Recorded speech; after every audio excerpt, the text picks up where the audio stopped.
Kumalas na naman ang panggilid ko. Aray ko. Kailangan pa natin pa-rescue.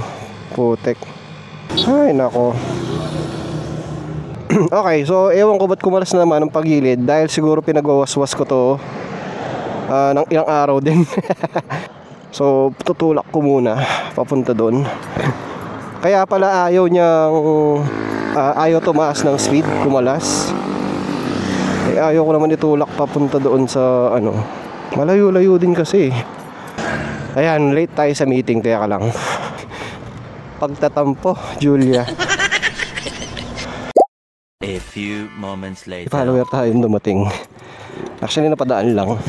Papatulong na tayo. Dito sa ano boss oh. Sa crank tulak ko lang dito.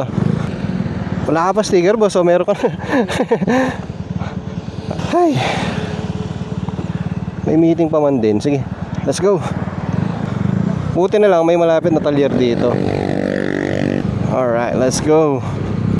Kaya pala kahit anong birit ko kanina, ayaw niyang umangat.